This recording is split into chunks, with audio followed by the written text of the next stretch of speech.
You posted. Oh, I always had the question. I just never asked. But you posted it. I think today or yesterday. And I personally seen like you turned people away.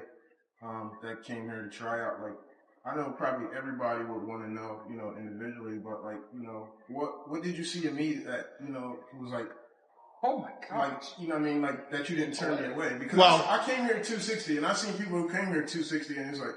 Nah, like you're, what I mean? And they were much younger, and I can't. Well, to be honest with you, it was because you had the balls to even come, and then I let you have it immediately, right? I buried you, and I just said, "You want to be a wrestler? Or you're fat and out of shape." And you didn't just go like, you didn't give me excuses. You're like, yeah, I know, I gotta work on that. you didn't say like, screw you, Dan, or you didn't go, yeah, but what happened was my back went out. And then, like every single person that comes in and tells me an excuse, I turn them away. I'm just so sick of hearing the excuses. But if you say, you're right, I have no excuse, I want to do this though, then I'll give you the benefit of the doubt. The worst thing ever is someone comes in and they go, I know what happened was my knee was bad. And then I'm like, yeah, so that prevented your whole rest of your body from moving ever? Plus, I mean, like, you were up front with me. You're like, I'm from Camden. I don't have a lot of money right now, but this is what I want to do. Here's what I got right now, and I really want this. Other than, like, I always wanted to try this. You never said that. My job is to hurt whoever's in my way. Whoever steps in front of me. My best advice to you is to make it count. Whatever you choose to do, make it count. Because I'm not doubting my skills. I'm not doubting my abilities. I'm not doubting the things that I've done to this point so far.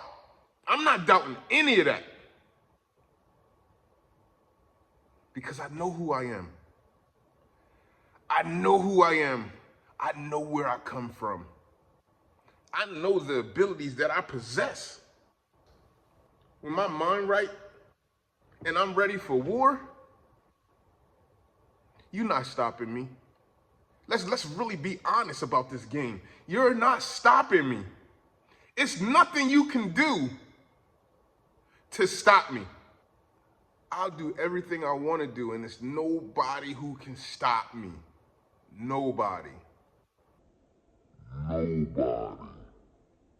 You know, the only difference in steam and ice is the state of vibration of the water or the H2O. Do you know the only difference in where you are versus where you want to go is your state of vibration?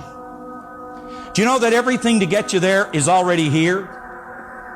And it always has been. You know, when you take an idea and you impregnate it over and over again, you impregnate that idea into one cell. When you impregnate that idea into the cell, that cell is dividing 1 into 2, 2 into 4, 4 into 8, and the process goes on at the rate of 50,000 cells per second. And the more and more you act on it, even though you don't feel good about it, but you work with the idea, you start to develop this change in vibration, but what is really happening is you're impregnating the cells with the characteristic or the idea. What we need to do is we need to constantly think about where we're going, what we want to do, and we start to increase our level of thinking by vibration, and we begin to attract thoughts of a like nature that'll move us in that direction. Only the ninjas.